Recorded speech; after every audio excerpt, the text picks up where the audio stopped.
نحمده ونصلي ونسلم على رسوله الكريم اما بعد فاعوذ باللہ من الشیطان الرجیم بسم اللہ الرحمن الرحیم قال اللہ تبارک وتعالی فی القرآن المجید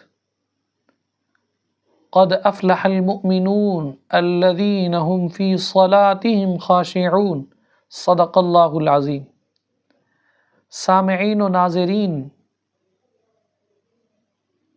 آج کے درس کے اندر ہماری گفتگو کا عنوان ہے بالغ بے ریش کی امامت کا حکم کیا ہے؟ کیونکہ دیکھا جاتا ہے لوگ یہ سوال کرتے ہوئے نظر آتے ہیں، جی یہ نماز نہیں پڑھا سکتا، کیوں جی اس کے چہرے کے اوپر داڑھی نہیں ہے؟ آیا چہرے کے اوپر داڑھی کا ہونا امامت کے لیے شرط ہے، یا داڑھی کا نہ ہونا کیا وہ شخص مصلی پر کھڑا نہیں ہو سکتا؟ دیکھتے ہیں اس کو قرآن و حدیث کی روشنی میں۔ یاد رکھیے، لڑکے میں جب بلوغت کی علامات پائی جائیں تو عمر جتنی بھی ہو اسے بالغ مانا جائے گا۔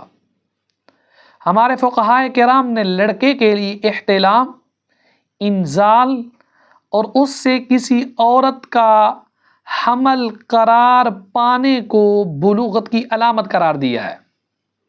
لیکن اگر کسی لڑکے میں بلوغ کی کوئی علامت نہ پائی جائے تو 15 سال کی عمر مکمل ہونے پر اسے بالغ قرار دیا جائے گا۔ اس پر اس حدیث سے بھی استدلال کیا جاتا ہے، صحیح بخاری کی حدیث نمبر 4098 ہے۔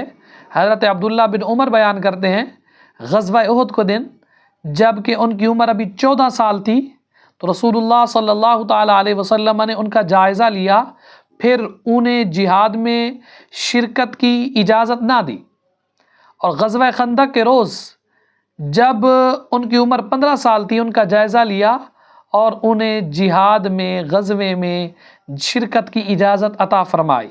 فقہائے کرام نے لکھا ہے کہ لڑکے کے لیے کم از کم ممکنہ عمر بلوغت کی 12 سال ہے، بشرطے کہ اس میں علامات بلوغت ظاہر ہو جائیں، ورنہ عمر کے 15 سال مکمل ہونے پر اسے بالغ ہی مانا جائے گا۔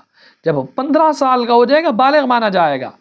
تنویر الابصار مع الدر المختار میں ہے وَأَدْنَى مُدَّتِهِ لَهُ 12 سَنَةً وَلَهَا 9 سِنِينَ هو المختار۔ لڑکے کے لیے کم از کم ممکنہ عمر بلوغ 12 سال ہے اور لڑکی کے لیے 9 سال ہے۔ تو یہ نہیں کہا جا سکتا کہ اس کے چہرے کے اوپر داڑھی نہیں ہے تو لہذا یہ امامت کا حل نہیں ہے۔ داڑھی کا ہونا یہ بلوغت کی شرط نہیں ہے۔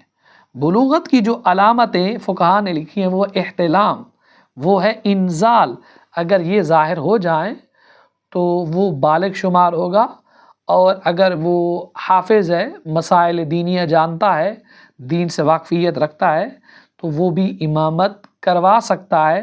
شرط یہی ہے کہ وہ بالغ ہو، داڑھی کا ہونا امامت کے لیے شرط نہیں ہے۔